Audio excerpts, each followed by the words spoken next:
السلام عليكم البنات، كي دايرين؟ لاباس عليكم؟ نتمنى تكونوا على خير وبصحه جيده ان شاء الله.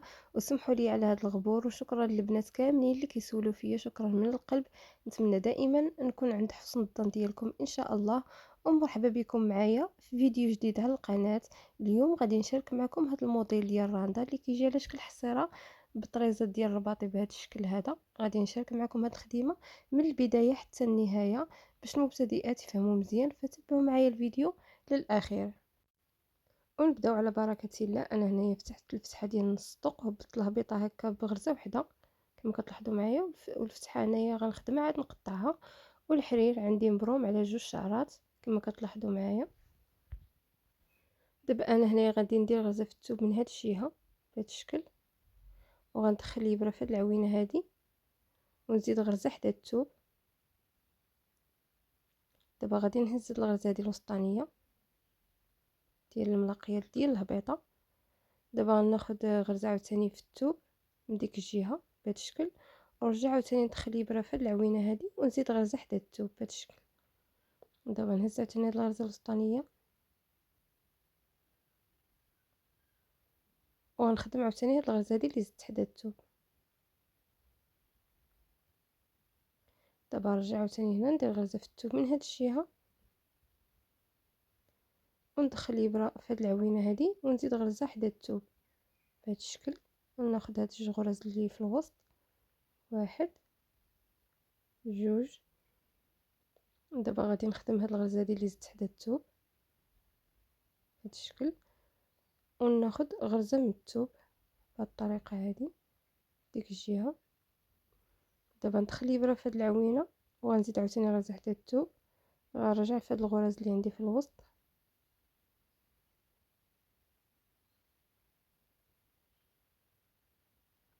دابا غادي نخدم هاد الغرزه هادي اللي زدت حدا الثوب، ضروري كنخدموها باش ما كنساوهاش.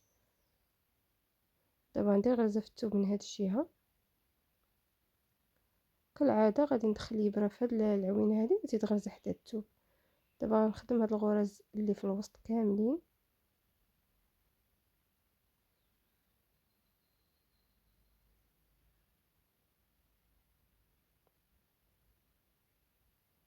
ونرجع تاني نهز هاد الغرزه هادي اللي زدت حدا الثوب.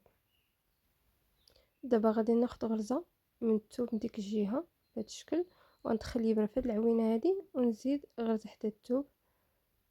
دابا غادي نخدم هاد الغرز اللي عندي في الوسط كاملين كما كتلاحظوا معايا. ضروري كنزيدو غرزه من هاد الجهه حدا الثوب ونزيدو غرزه من ديك الجهه حتى نحصلوا على عدد الغرز اللي بغينا حنايا. عاد غادي نحبسو نخدمو ديك الساعه الخدمه نطلعوها نيشان. دابا عاوتاني ناخد غرزه في الثوب من هاد الجهه وندخل الابره في هاد العوينه ونزيد غرزه حدا الثوب. غادي نخدم هاد الغرز كاملين اللي عندي في الوسط بطريقه عاديه كما كتلاحظوا معايا.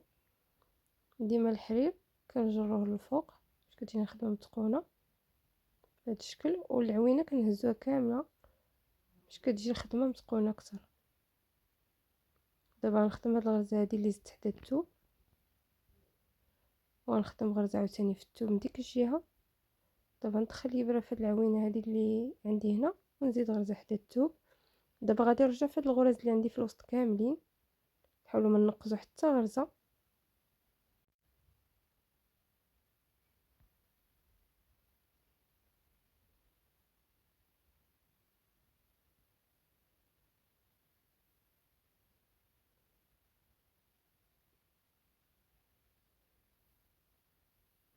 دابا ندير غرزه عاوتاني في الثوب من هاد الجهه ونعاود نفس الطريقه. غادي ندخل الابره في هاد العوينه نزيد غرزه حدا الثوب. دابا نمشي عاوتاني ونزيد غرزه في الثوب من ديك الجهه عاوتاني نرجع نبقاو غاديين وراجعين، وديما كنزيدو غرزه حدا الثوب حتى كنحصلوا على عدد الغرز اللي بغينا حنا باش نقطعوا نص الطوق ديالنا.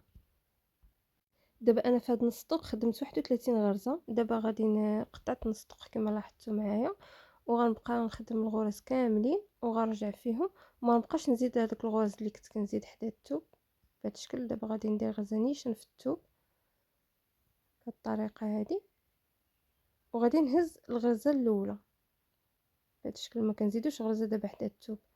دابا نهز هاد الغرز كاملين اللي عندي انا هنا كما قلت لكم عندي 31 غرزه. قلت لكم ديروا عدد الغرز اللي بغيتو بهذا الشكل هذا. نخدموا الغرز كاملين.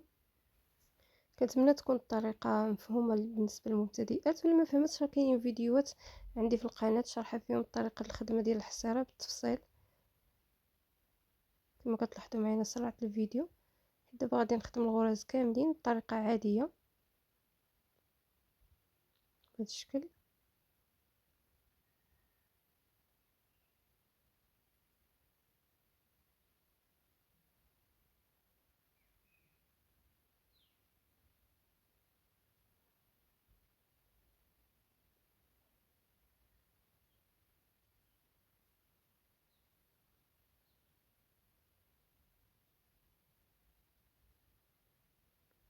دابا ندير غرزه في الثوب من ديك الجهه عاوتاني بهذا الشكل. صافي دابا كما قلت لكم ما غاديش نزيدو غرزه حدا الثوب، غادي نهزو اول غرزه عندنا هنايا مباشره، وغنخدموا الغرز نرجعوا فيهم كاملين اللي خدمناهم. نرجعوا فيهم كاملين، يعني هذه طريقه الخدمه ديال الحصيره. غنبقاو غاديين وراجعين في نفس الغرز، يعني 31 غرزه غنطلعوا بها نصدق كامله حتى الفتحه ديال العنق. وحاولوا الضريبات ديال الجناب اللي كديروهم في الثوب يجيو متساويين، يعني ما تجيش وحده بعيده على وحده، يجيو في نفس القياس باش ما كتجيش الحصيره كتجي متقونه في الخدمه ديالها. يعني ديروا غرزه فوق غرزه، ماشي وحده ديروها قريبه وحده ديروها بعيده، يعني يجيو متساويين. دابا هنا انا تسالى ليا الحرير، غادي نخلي غرزه عاد ندفل الحرير في الثوب باش فاش غادي نجيب الحرير الجديد نركبو في هاد الغرزه اللي خليت بهذا الشكل. باش كما قلت لكم كيجيوني هاد الغريزات اللي كيجيو في الثوب كيجيوني مقادين بهذا الشكل هذا. دابا انا غادي نستمر بنفس الطريقه، نفس الخدمه غادي نبقى نعاودها حتى نكمل الخدمه ديالي كامله. عاد غادي نرجع معكم باش نخدم معكم ديك الطريزات اللي كيكونوا فوق الحصيره. انا هنا بعد ما كملت الخدمه ديال الحصيره ديالي كامله في نص الطوق بهذا الشكل، غادي ناخذ الحرير نبرم على 3 ديال الشعرات بهذا الشكل هذا. ما كنبرموش مزيان باش غادي نطرزو به. انا هنايا الثوب درتو في المربى. دابا غنجي لهنايا ندخل الابره في هذه الغرزه هذه بهذا الشكل، وغنرجعو في الغرزه اللي حداها. يعني غنغلفو واحد المربع ديال الخدمه، ونرجع هنايا باش نثبت الحرير بهذا الشكل باش ما يتحلش ليا. هنايا انا غلفت الغرزه الاولى، غنغلف الغرزه الثانيه، غنرجع للغرزه اللي حداها في الجنب بهذا الشكل. دابا غادي نغلف جوج المربعات الغرز، يعني غنقص غرزه ونخدم الغرزه اللي حداها ونخرج مباشره في الغرزه اللي حداها في الجنب بهذا الشكل. دابا انا حسيت 3 المربعات غادي نغلفهم، غندخل الابره في هذه الغرزه ونخرجها في هذه الغرزه هذه بهذا الشكل اللي حداها في الجنب. دابا غادي نغلف 4 المربعات الغرز، ندخل الابره في هذه الغرزه ونخرجها في هذه الغرزه هذه بالضبط اللي حداها في الجنب بهذا الشكل. دابا غناخذ 5 ديال المربعات الغرز. دابا غادي نخرج الابره في هذه الغرزه هذه، يعني غادي نقص غرزه بهذا الشكل وعاد نخرج الابره. يعني دابا راني نقص غرزه. دابا ما غاديش نبقاو نزيدو في الغرز، دابا غنقصو. دابا نحسب عاوتاني غير بعض المربعات الغرز ونغلفهم، ندخل الابره عاوتاني في هذه الغرزه نخرجها في هذه الغرزه هذه اللي عندي هنا. يعني ضروري كنقصو غرزه باش كيجينا على شكل معين. دابا غادي نغلف 3 المربعات الغرز، ندخل الابره في هذه الغرزه ونخرجها في هذه الغرزه هذه بالضبط. يعني راني كنقص غرزه الاول كنت كنزيدها، دابا غادي نقصها بهذا الشكل. دابا غادي نغلف هاد جوج المربعات الغرز، ندخل الابره في هذه الغرزه ونخرجها في هذه الغرزه هذه اللي كاينه الفوق في الجنب. دابا بقات ليا هنايا مربع واحد الغرز، غادي نغلفو بهذا الشكل باش كنحصل على هذا المعين بهذه الطريقه هذه. دابا غنجي لهاد القنت ديال هاد المعين، غنخلي هاد الغرزه اللي حدا ونجي لهاد الغرزه اللي فوق منها بهذا الشكل. لاحظوا معايا فين دخلت انا الابره. دابا نحسبوا 3 المربعات ديال الغرز وندخل الابره في هاد الغرزه هذه، يعني كنغلفوا 3 ديال المربعات الغرز بهذا الشكل. دابا غنجي لهاد الغرزه هذه اللي حداها في الجنب، بهذا الشكل. يعني كنطلعو غرزة، دابا نحسب عاوتاني 3 د المربعات الغرز وغادي نغلفهم بهذا الشكل. يعني غنمشيو بخط مائل بهذا الشكل هذا. دابا ندخل الابره في هذه الغرزه اللي فوق منها في الجنب، ونحسب عاوتاني 3 ديال المربعات الغرز غنغلفهم بهذا الشكل هذا. دابا نمشي عاوتاني لهاد الغرزه هذه، ندخل فيها الابره. ديما كنطلعو في الجنب، يعني الغرزه اللي حداها في الجنب هي اللي كندخلو فيها الابره، وكنحسبوا 3 د المربعات الغرز كنغلفوهم بهذا الشكل. يعني كنمشيو كما قلت لكم بخط مائل. دابا باقي لي اخر 3 د المربعات غنغلفهم هنايا، 1 2 3، وغندخل الابره في هذه الغرزه نغلف هذا 3 د المربعات. لاحظوا معايا دابا الخط اللي خدمته. دابا غنرجع لهاد الجهه اللي من هنا، غندخل الابره في هذه الغرزه هذه. يعني بنفس الطريقه اللي خدمت بهاد الجهه غنخدم هاد الجهه المقابله. غنحسب ثاني 3 د المربعات الغرز ونغلفهم. غنطلع عاوتاني بخط مائل من هاد الجهه، ندخل عاوتاني الابره في هاد الغرزه هذه اللي فوقها في الجنب، وغادي نحسب 3 د المربعات الغرز وغندخل الابره في هاد الغرزه هذه. نطلع عاوتاني بغرزه في الجنب بهذا الشكل، كندخل الابره في هاد الغرزه هذه،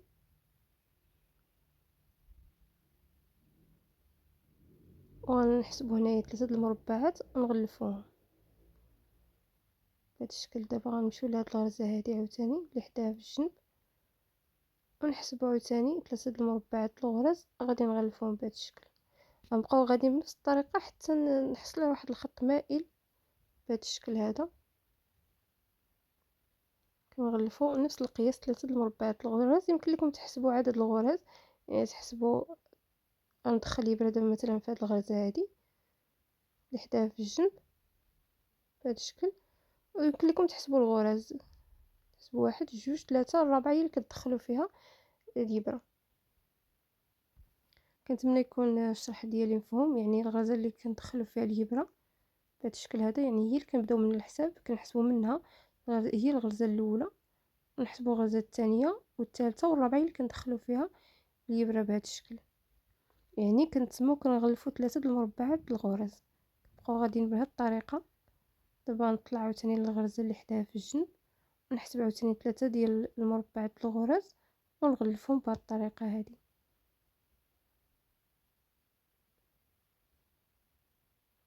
كنعاودوا نفس العمليه. كيجينا هذا الخط هكا مائل، يعني هاد 3 ديال المربعات الغرز كنمشيو بهم على شكل مائل، كيجيو كاملين مغلفين.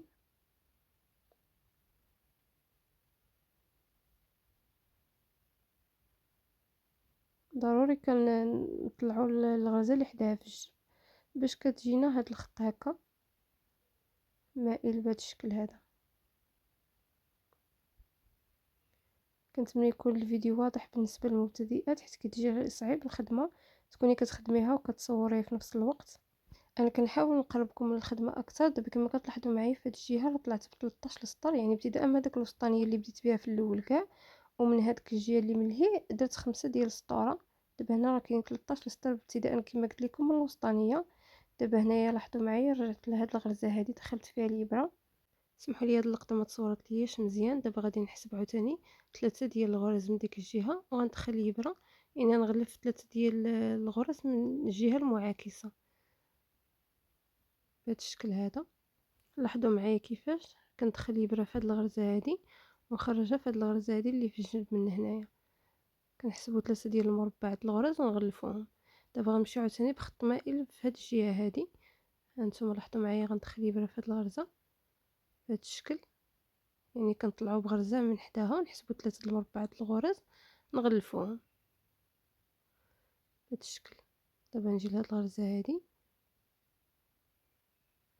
اللي فوق منها في الجنب، نحسبوا عاوتاني 3 د المربعات الغرز وندخلوا الابره في هاد الغرزه هذه باش عاوتاني كنغلفوا 3 المربعات، ونمشيو بهذا الشكل بخط مائل بالطريقه هذه. كنغلفوا 3 د المربعات الغرز وندخلوا الابره في هاد الغرزه هذه. الا بغيتو تحسبوا كما قلت لكم بالعدد الغرز، حسبوا من هاد الغرزه هذه اللي كتدخلوا فيها الابره غتحسبوا 3 4 ديال الرابعة هي اللي غتدخلوا فيها عاوتاني الإبرة بهذا الشكل هذا.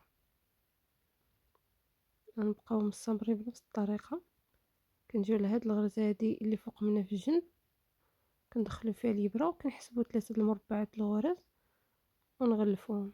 غنبقاو مستمرين بنفس الطريقة، نخدمو 13 السطر بهذا الشكل هذا، كنغلفو 3 ديال المربعات، يعني 13 السطر بهذا الشكل هذا.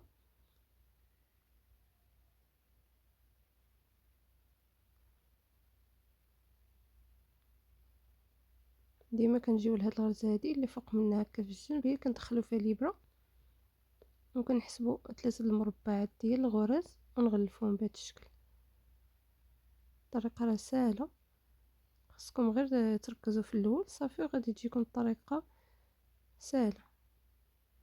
كما طلعنا في هاد الجهه ب 13 السطر، حتى لهاد الجهه هادي حتى هي غنطلعوها ب 13 السطر باش كيجيو هاد الاضلاع قد قد، كيجيو هكا مائلين وكيجيو متساويين وكيمشيو بنفس الحجم. نتوما على حسب الحصيره واش عندكم واسعه ولا عندكم بحال هكا، على حسب يعني عدد الغرز اللي خدمتو به الحصيره. المهم الطريقه ديال هاد الخدمه هي هادي. يمكن لكم تغلفوا غير 2 مربعات الغرز، يمكن لكم تغلفوا 3 كما درت انايا باش كتجي الزواقه باينه اكثر.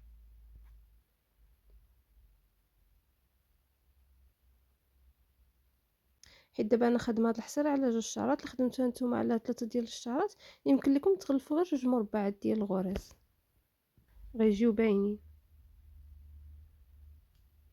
هذا هو الشكل اللي حصلنا عليه. دابا نفس الشكل غادي نعاودوه في هاد الجهه المقابله بنفس الطريقه. غنبداو عاوتاني من هاد الجهه هادي كما كتلاحظوا معايا، ندخلوا الابره، غنحسبوا عاوتاني 3 د المربعات الغرز نغلفوهم. يعني هاد الزواق وهاد الزواقه خصهم يجيو متقابلين، يجيو في نفس العبار. دابا عاوتاني غنديرو 5 ديال الاسطر من هاد الجهه طالعين بنفس القياس كاملين، كنغلفو 3 ديال هادوك المربعات الغرز بهاد الشكل هذا.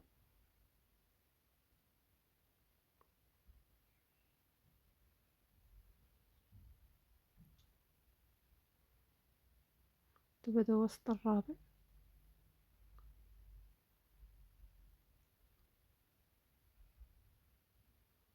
دابا هذا هو السطر الاخير. كندخل الابره في هاد الغرزه هادي، ديما كنطلعو في الغرزه اللي حداها في الجنب بهاد الشكل، وكنحسبوا 3 د المربعات ديال الغرز وكنغلفوهم بهاد الشكل. كما كتلاحظوا معايا راه كتجي الزواقه مقابله مع الزواقه اللي قدامها. دابا نرجع لهاد الغرزه هادي اللي حدا هاد الغرزه هادي اللي بديت منها في الجنب بهاد الشكل، ندير هاد السطر عاوتاني مائل بهاد الطريقه هادي، نفس الشكل ديال هذا نديروه هنايا عاوتاني وبنفس القياس. دابا نحسب 3 د المربعات الغرز نغلفهم بهذا الشكل. دابا عاوتاني غنطلع بخط مائل نفس هذا الشكل هذا اللي درتو هنا نعاودو هنا، كنحسبوا 3 د المربعات نغلفوهم بهذا الشكل ونرجع عاوتاني لهاد الغرزه هذه اللي عندي هنايا في الجنب. بهذه الطريقه كندخل فيها الابره ونحسب عاوتاني 3 د المربعات الغرز نغلفهم، ونبقى مستمره بنفس الطريقه حتى كندير 13 سطر في هذا الجنب هذا بنفس الطريقه اللي درت الزواقه اللي قدامها.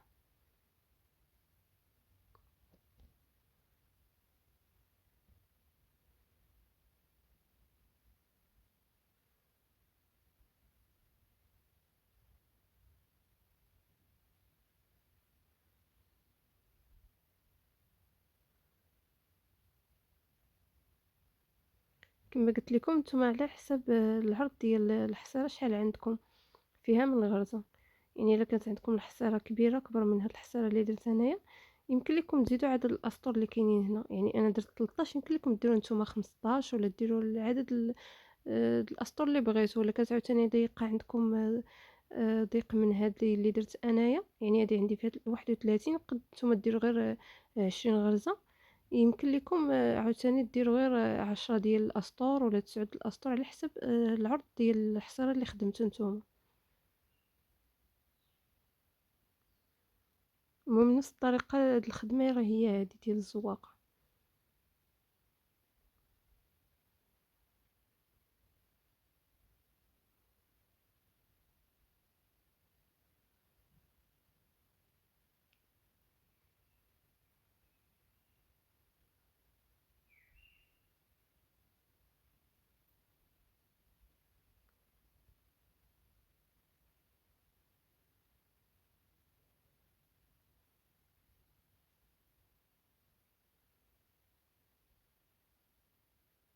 ديما كنحسبو 3 المربعات ونغلفوهم، ونجيو لهاد الغرزة هادي اللي في الجنب الفوق منها هكا، كندخلو فيها الإبرة ونحسبو عاوتاني 3 المربعات ونغلفوهم، ولا كنحسبو 4 ديال الغرز ابتداء من الغرزة اللي دخلنا فيها الإبرة واللي خرجنا منها الإبرة. دابا غنرجعو لهاد الغرزة هادي كما كتلاحظوا معايا، غنحسب تقريبا 3 ديال المربعات الغرز نفس الشكل اللي درت في الجهة المقابلة، وغنبداو عاوتاني باش نطلعو ديك السطر اللي مقابل معاه عاوتاني بهذا الشكل. غندخل الإبرة في هاد الغرزة هادي ونحسب عاوتاني 3 المربعات الغرز وندخل الإبرة في هاد الغرزة هادي، كنغلفو هاد 3 المربعات الغرز، ارجع عاوتاني لهاد الغرزة هادي اللي حداها في الجنب، يعني كنمشيو بخط مائل حتى هنايا عاوتاني في هاد الجهة غنديرو 13 السطر بهاد الشكل كيجيو مائلين بهاد الشكل هذا. ديما كنغلفو 3 ديال الغرز يعني كنطلعو بنفس العبار، وكما في هاد الجهة درنا 13 السطر حتى هنا غنديرو 13 السطر بهاد الشكل هذا باش كيجيو متقابلين ويجيو في نفس العبار.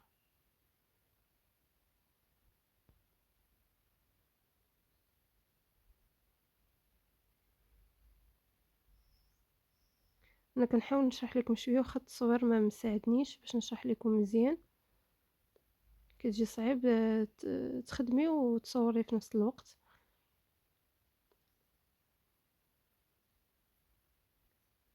كنتمنى يكون الشرح واضح لكم شويه. اكيد الا تبعتوا الخدمه بالمراحل ديالها كاملين غادي تفهموا.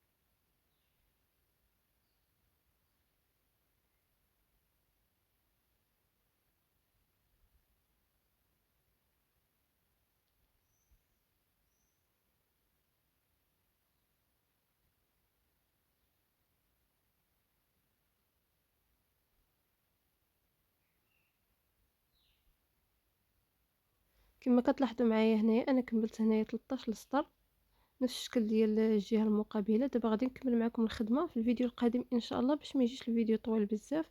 شكرا على المتابعه، الى اللقاء، الى الفيديو القادم ان شاء الله.